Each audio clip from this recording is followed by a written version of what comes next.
have the candidates for Gahanna City Council now. Each of them get a minute opening statement. I'll give you the names. Karen J. Angelo, Marissa Bowers, John M. Hicks, Mike Haranchek, and Nancy R. McGregor. We'll start with Karen Angelo. Karen?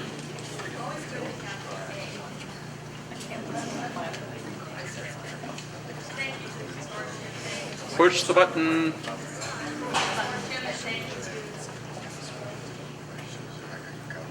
Is it on now? Do I start now? Thank you to the consortium as well as the League of Women Voters for having this tonight. And thank you for bringing us a rock star here from Channel 10. I was actually going to bring up the fact that God friended me, because God actually has friended me, because it's led me to specific things in my life that have been exceptional. Number one, I'm a musician. That means I like perfection. You can't be a musician without having perfection and practicing 6 hours a day. But it has been 38 years since my first election at Gahanna City Council as the Ward 2 council member. Since that first election, I have been elected 9 times, 11-time terms. I have 30 years in. And indeed, it has been my pleasure to have the privilege of serving you. Now I'm going to tell you right now, I have gotten awards and I've gotten honors, but they're not for me.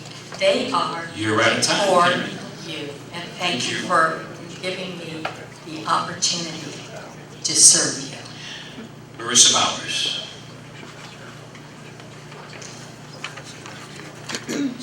Thank you. Thank you to the consortium, and thank you to everyone for being here tonight. My name is Marissa Bowers. I'm running for Gahanna City Council, and I'm asking for your vote. I'm running because Gahanna is on the precipice of growth. As you heard earlier, we are poised to grow the region by 1 million people in the next couple decades. That puts us in a unique position to protect the assets that we have in Gahanna and leverage the advantages that we have. I believe that we need to do a better job at protecting our families and our environment, and which it will be even more important as the region grows in the coming decades. One of the things that I see the most need for in our area is to protect our region from predatory developers. We've seen this recently in Mill Street development and other developments that have gone on in the city that have left more than a bad taste in everybody's mouth. We can do a better job at holding developers accountable with proactive and sustainable development that better serves our community in the long run. We will do that through insisting on sustainable practices and making sure that projects fit within our community. Thank you. Thank you. John M. Hicks. Good evening, and thank you to everyone who was out here tonight. I'm here today to ask for your vote for City Council and John Hicks. I'm here tonight with my wife Kirsten and daughter Lily. Thank you for being here. And I'm asking for your vote for City Council, not because there's anything wrong with the city, not because there's anything that needs fixed. I'm asking you for your vote, not because there's a problem with any candidate. In fact, all of the candidates up here and all the candidates out there, for that fact, have my respect for their service to this city and for their courage to run for office to make this a better place to live. I'm a certified public accountant, and I bring skills to City Council that will help add value. In addition to being a CPA, I have served the city in a number of roles. Planning Commission, the Charter Review Commission, the Community Reinvestment Housing Council, and I look forward to leveraging those skills to help lead the city into the next decade. Thank you. Thank you. And if you have questions for our candidates tonight, please raise your hand, and our runners will get them from you. Mike Haranchek. Thank you for everyone for coming tonight. My name is Mike Gahanna, and I'm running for Gahanna City Council. I've worked in accounting and finance for over 10 years, and I currently work in finance for a logistics company. I've been married to my wife, Maggie, for 11 years. I have 3 small children, Isabella, who's 8, Brandon, who's 5, and Nora, who's 2. I see two big opportunities in our community. Number one, the average resident has no idea where their tax dollars are being spent or why. With my financial background, I'm able to simply break down the budget. Also, there's a trust gap in our community. There are residents who do not trust our public officials. What I'm going to do when I'm elected is every meeting I go to and every vote I place, I'm going to put it on social media and send an email about it so residents know what's going on every step of the way. I ask for your vote on November 5th. Thank you. Thank you. Nancy R. McGregor. Okay. Thank you all for coming tonight. My husband and I moved here 42 years ago. We moved. I can always remember because my son was born 2 weeks later. We have 7 children, 7 grandchildren in the Jefferson school system. We have all 3 of our children live within 6 miles of our house. So we are invested in this community. We've lived here a long time. My husband worked in city government. I've been on city council. This is my 12th year. Every decision I make not just for what we're doing today, but I'm looking forward to the future. I want this to be a great place for my children and my grandchildren to grow up in, and to keep Gahanna a clean, green place that we love to call home. Thank you. Thank you. All right, we'll move to questions now. And Nancy, we'll start with you.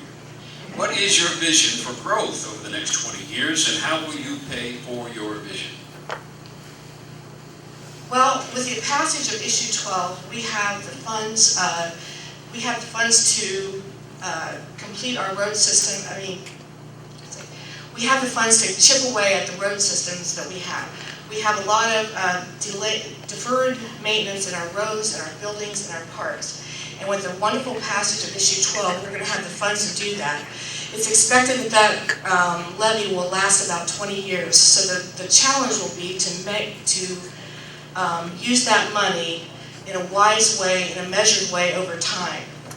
It doesn't come in all at once, so we can use it year to year and begin to work at repairing our roads, improving our park system, and bring back the recreational opportunities that were cut short last year. Thank you. Thank you. Mike Ronchek, same question. Can you repeat the question? I can. What is your vision for growth over the next 20 years, and how will you pay for your vision? In a recent study, the Columbus area of Franklin County is due to grow by 1 million people in 30 years. If Gahanna gets 3% of that growth, our population doubles. What we need to focus on is mixed-use development. And more importantly, before we increase our growth at all, we need to make sure that our traffic can sustain it and our roads can sustain that growth. We're already a pass-through community as it is. We need to make sure our roads are where they need to be so we don't have traffic gridlock at Creekside and at Agler and Steiger. Thank you. John Hicks. Gahanna is a landlocked community. We have approximately 12 and a half acres, or 12 and a half square miles, sorry.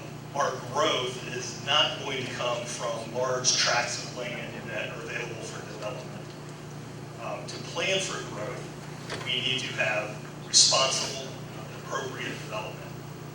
We need to collaborate with our neighboring communities. We are neighbored by 2 municipalities and 2 townships, and we need to make sure that we have good relationships, the best that we can. We need to collaborate with developers. Calling developers predatory is not the best approach for collaboration. We need to be responsible in our dealings with developers. We need to make sure that the development that is being proposed is in accordance with our land use plan that was recently passed. We have not grown over the past 20 years. We have had less than 1% population growth per year over the last 20 years. If the projections come true, our smart, responsible, and appropriate development is key. Thank you. Marissa Bowers. My husband and I bought a home here about 7 years ago. We're raising our family here, and then shortly thereafter, my parents also bought a home and moved to the region. The growth, I believe, will happen, and we will see it here in Gahanna. The schools have recently rolled out an enrollment study that predicts growth coming to the area and specifically impacting our elementary schools first. We need to have a vision for a sustainable community where we focus our resources on our residents first. That has not happened over the last several decades, and I think that we can do a better job by making sure that the development that we plan is pursuant to best practices and uses our land in the most available and best way possible. As a member of the Land Use Plan Steering Commission and a member of my area commission, I've had an opportunity to review a number of developments that have come through our area. Not every developer is predatory, but developers can be predatory. It's just the nature of how things work. And for us to be able to identify where there are bad proposals and be more critical and be more protective of our community is going to be crucial to us managing the growth in the coming decades. Thank you. Karen Angelo. Well, we are in the fill-in and the rebuild section of our community. We are exactly what Mr. Hicks said there. We are completely filled in. So we're not going to grow all that much. In fact, our particular census went down from last year. So we want to remain about this 35,000 because that's where we belong. But we need to go into those areas that need to be fixed. We need to rebuild. We need to infill. They are right, there's going to be many more than I think 1 million more people, because Inside 2050 it told us that, and we are much more in that, moving ahead much more on that particular part of that. So we're stuck, and let's do the best we can for what we have and take care of what we have and keep our many 760 acres of parkland. Thank you. Mike Aronczyk, this question to you first. Creekside, Mill Street has almost no reason to attract people besides a few restaurants. How do we improve this area? I think we need to, as I said earlier, I think we need to focus on mixed-use development. And not only focus on mixed-use development, but focus on our traffic patterns to where Creekside is not a major throughway to Hamilton Road of 62, and make it a more walkability, make it achieve more walkability versus a major throughway for traffic. That traffic through Creekside is 25, and it backs up all the way to 270. Okay, that needs to stop. We need to focus on that and find other ways to reroute that traffic to make Creekside more walkable, more approachable, and attract businesses in. Thank you. John Hicks. Thank you. The Creekside area has a lot of opportunity. The opportunity begins by defining our vision of what is downtown Gahanna. Not everybody agrees on it. Is it old Gahanna? Is it downtown Gahanna? We need to have a clear picture. I agree with Mr. Aronczyk in part that it needs to be more than Creekside, but it needs to be along Granville Street, not 62. We need to take another look at Granville Street. We have great businesses in that area. We have Art Garden Studios, which is a fantastic business. We have opportunity if we can get people down there. So mixed use would be great. Residences would be better. A combination, ideal. But definitely we have to define what our vision of the downtown Gahanna should be, and then make sure that our land use plan, our responsible and appropriate development match that. Thank you. Marissa Bowers. Thank you. So the land use plan that was rolled out earlier this year and has been pending before council identified certain regions where there could be greater development and greater opportunity for further development. Creekside and Old Gahanna is one of those areas, and yes, it absolutely includes Granville Street. As far as what do we do with Creekside as it sits right now, I know it's difficult, and I know it's been a quagmire because of a lot of complications. I think looking forward, we need to look at what we can be doing to protect the region by thinking about how do we rescind CRAs, that we don't need to have 15-year 100% abatements in the area potentially, so that it gives council more leverage to give us more control over what we want our community to look like. The other thing is further zoning and building restrictions, such as height requirements. Currently, there are no height requirements other than our flight height. So having flight restrictions could also help us determine what our community is going to look like and how we continue to develop Creekside. Karen Angelo. Well, it appears that sometimes when you're built out, that you have to build up. And that's what's happening in the Creekside area. It happened when we first began Creekside. And I think that people love Creekside that come from here from out of town. It's a tourism thing, and people enjoy going there. I think we need more commercial development in it, something that allows you to come there, little boutiques, etc. I'd like to see a bodega come in there for the people that are living there. And indeed, some of the possibilities that we have been given is to have more foot traffic into that particular place so that our businesses can thrive. And we can thrive as long as we go down there and we want to spend our money there, because that's what it's all about. Thank you. Nancy McGregor. Sure. Creekside, Mill Street, has almost no reason to attract people besides a few restaurants. How do we improve this area?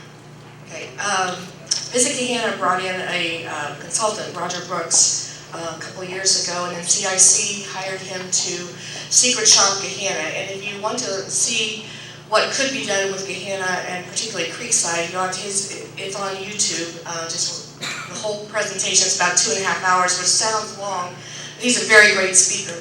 But I think many of the businesses down there just don't have enough customers. And so whether it's this development that is before us or another infill development of more apartments, I think that having more people live down there would help the businesses out that are there and attract other businesses to the area. Parking is also an issue. I think that we have the garage, but I think that there are possibilities that we could maybe build another garage across from the sanctuary, another multi-level parking area that would allow our visitors to the area to park within a block or two of the amenities that we have there. Thank you. Thank you. Let's stick with the development theme for a moment here. And John Hicks, the first question here to you. Are tax breaks appropriate for the development of apartment buildings being considered for the corner of Mill Street and Carpenter? I can give you a definite maybe.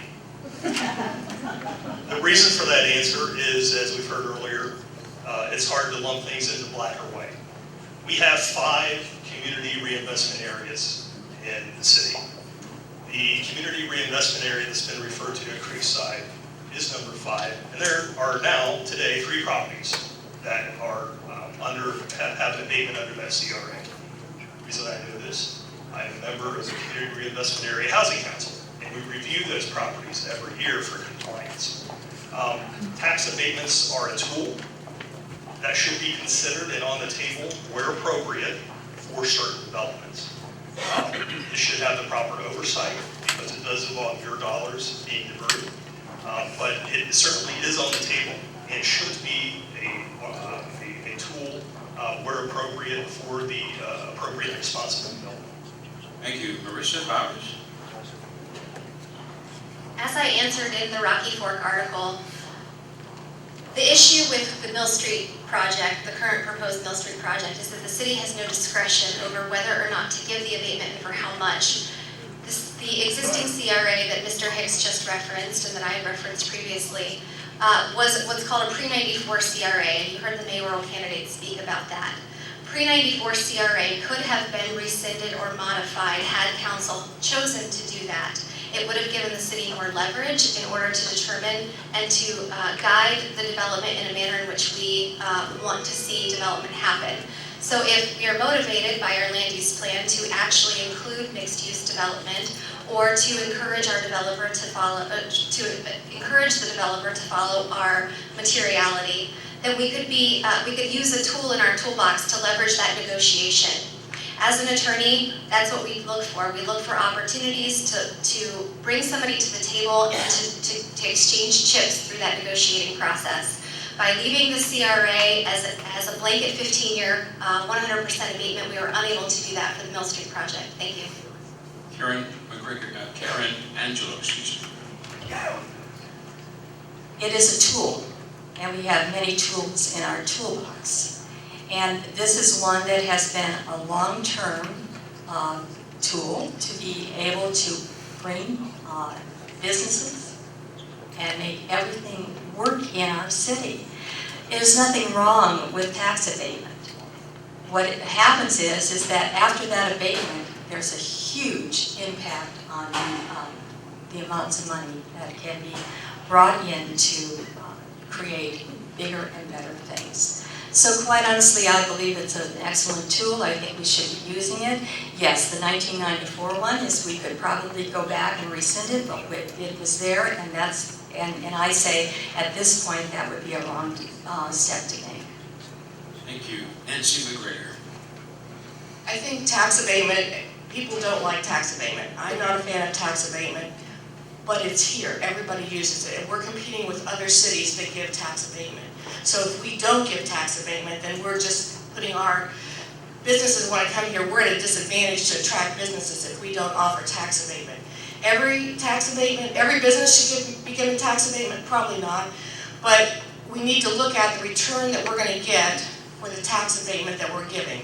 If after the tax abatement lapses, if we're going to have a huge increase in our property taxes we're going to get, then we need to look at that. We also need to look at what kind of jobs are going to be attracted with that tax abatement, how much income tax is going to come in.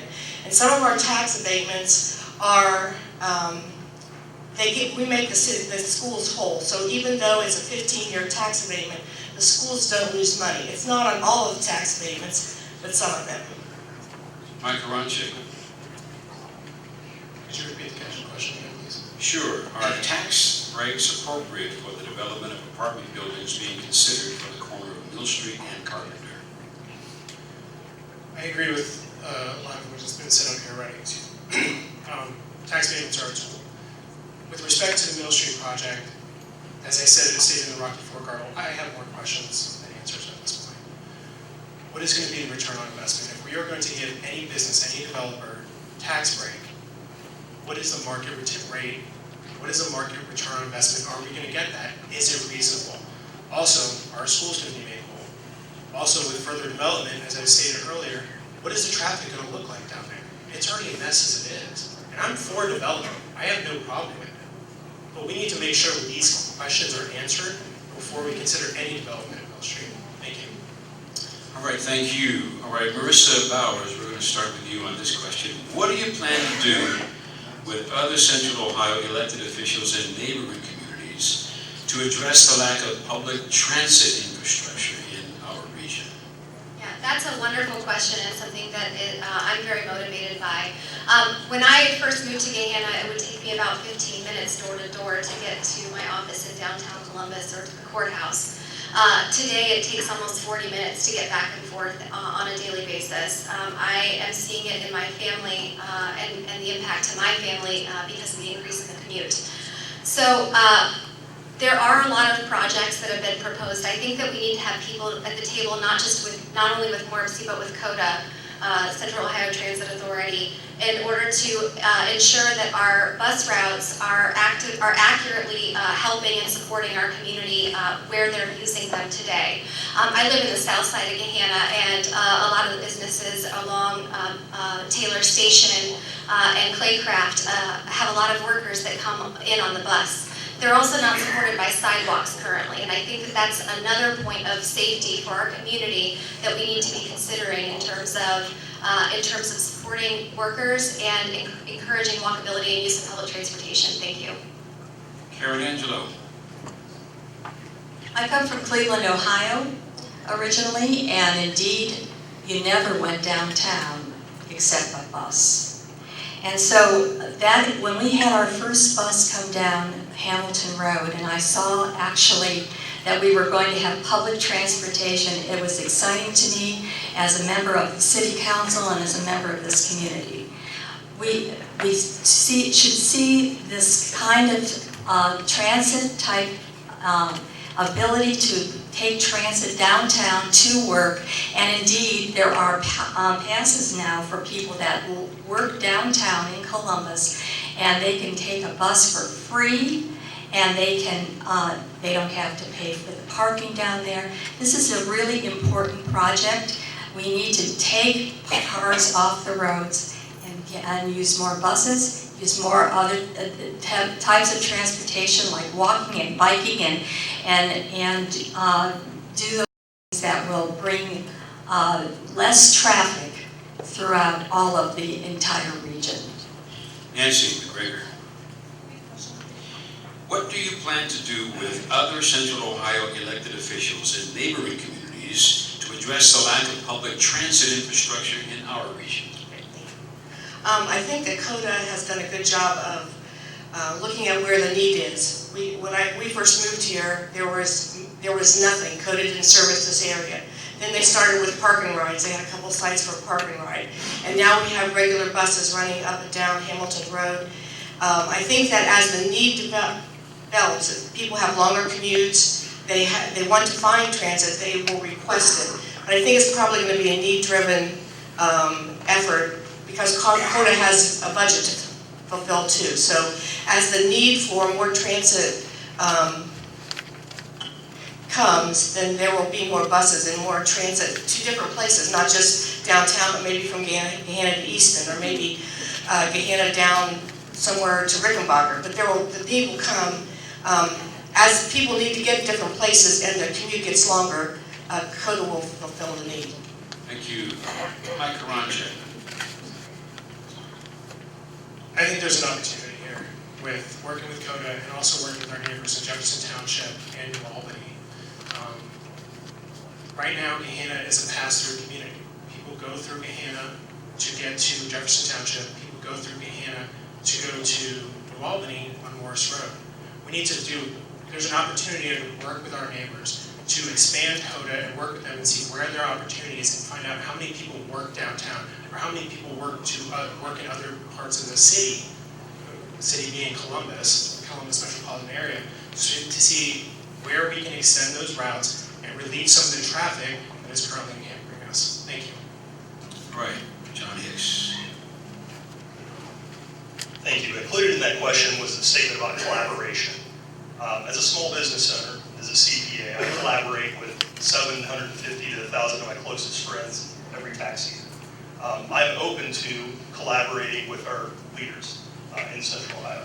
Representative Lightbody has been a tremendous presence in our community, showing up to council meetings, and I hope to be able to work with her as a member of council. So collaboration definitely is key. Collaboration with our municipalities that border us and our townships that border us. Public transit has a perception problem. The problem is public transit is perceived as being used by people that can't drive or don't have cars. We need to change that perception. I don't have the answer today, but I know we need to work towards it. Improving the walkability of our downtown of Granville Street will help reduce traffic that Ms. Angelou spoke of. It will reduce our carbon footprint on our environment. These are all good things that public transportation can be a part of, but there is a challenge there to overcome. Thank you.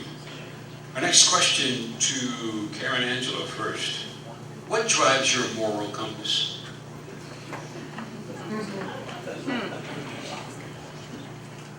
Well, I'm a Christian. I'm a person who is religious. And consequently, I take all of the things that I do, and I have a vision and I have a mission, and that drives my moral compass. And I've actually shown in the 30-some years that I've been doing this job that my compass is pretty accurate. And I want to see us go forward, and I want to see us become the city that I believe is a great shining star in this area. And we are also a community of churches. We're a community of caring about people. How many communities have a place called GRIN, Gahanna Residences in Need? Those are the things that are important in the city and in the community, is getting together to help our friends that are in need. So my moral compass is, Thank I you. love Gahanna. Nancy McGregor. Well, I guess my moral compass, I'm a Christian. We attend New Life Church, we're part of a small group, and I think that it's important to have accountability. In our small group, we talk about things, I may have a problem, but people in the group are very helpful if you have an issue, and I think that helps to guide my moral compass. We do have a lot of opportunities in this church area in our city. There are many churches. We have nearby temples. I think that there are great opportunities within our city to participate in those functions. I always hope that I do what our Lord would want us to do. I pray about a lot of things before I make decisions, and then to make the best decision I can. Thank you. Mike Gahanna. The way I was raised was to treat everyone with respect, no matter of race, religion, creed, gender, sexual orientation, or sexual identity. It's really that simple. It's no matter who you are, reach out a hand and talk to people. Our differences bring us together. They don't tear us apart. And that's the way I was raised. I'm still that way that day, and that's what drives me every day. Thank you. John Hicks. So my family of faith at Grace Evangelical Lutheran Church of Westerville is a very important part of calibrating my moral compass. I serve my congregation as the treasurer and as council president. But my compass is more calibrated when I'm with my family. How to be the best husband I can be. How to set the best example for our daughter. My daughter and I were serving lunch at Faith Mission this past weekend. And how can I best raise her in the best way to be the best person that she can be? To treat others with respect, to treat others better than you would yourself, to be fair, to be reasonable, to be compassionate.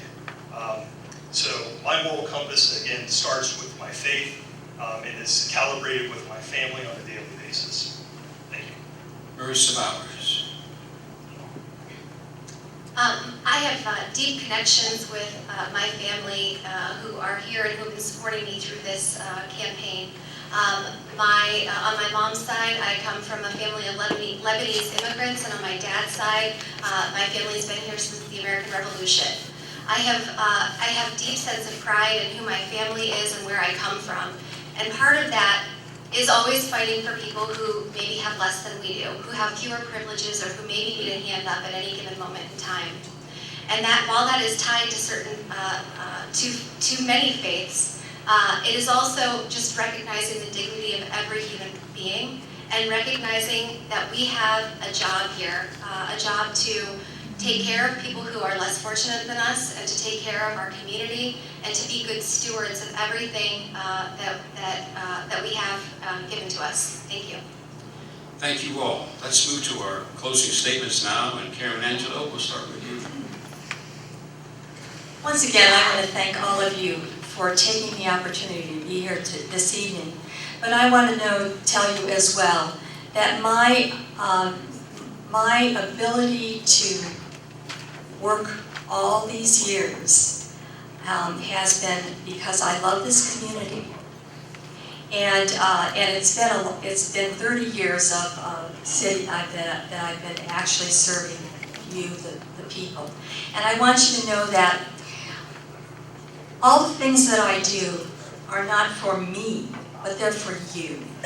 And without you, and all of the times that you have supported me, I wouldn't have been able to do all the things that I've been able to do to make our city the best place and I think in the entire region.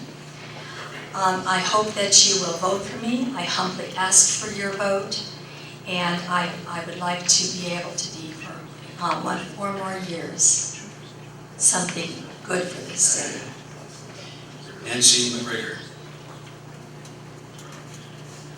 I would just ask for your vote on November 5th. I feel that Gahanna is a wonderful place to live. We have a clean, green community. I'd like to keep it that way for the near future and for the long-term future. We have grandchildren here. We're interested in having them stay here in this area. I think that it's a wonderful place to live, and I'd like to be a part of seeing how it's going to grow over the next few years. And I would ask for your vote. Thank you. Mike Karanchik. I'd like to take this time to allow the residents to get to know me a little bit better about who I am as a person. When deciding to run for office, a friend of mine said, "Mike, you're real, and people want real." And to be honest, to this day, I struggle with that because I'm just me. I don't know how to be anybody else. In my head, this is all a big deal. I'm a first-time candidate, never worked on a campaign before this year, trying to represent over 30,000 people. But in my heart, it's not. And what I mean by that is, helping others is not a big deal. It's doing the right thing. Working to solve problems within the community, listening to residents, using your own skill set to make other people's lives better is doing the right thing. That's what this campaign is about, and that's what I'm about. Thank you for your time, and I ask for your vote. John Hicks. I'd like to say thank you to the consortium, thank you to my friends up here today, and thank you to all of you. As a certified public accountant and a certified fraud examiner, numbers is my first language. It's a language I speak every day, sometimes better than my English. In public practice, it's not good enough to be a tax and accounting expert. I also have to be able to translate accounting and tax information, which is difficult to understand, into a format that is easily understood by somebody that doesn't know it. That's a skill I can bring to council to improve communication, to improve the flow, the content, and nature. I believe it's important to serve before asking to lead. As a member of the Charter Review Commission, the Community Reinvestment Area Housing Council, and Planning Commission, I bring both a background and experience to the table that will add value and help lead this community into the next decade. Thank you. Marissa Bowers. As a mom, attorney, and small business owner, I believe that I bring perspectives that will create fresh ideas for council.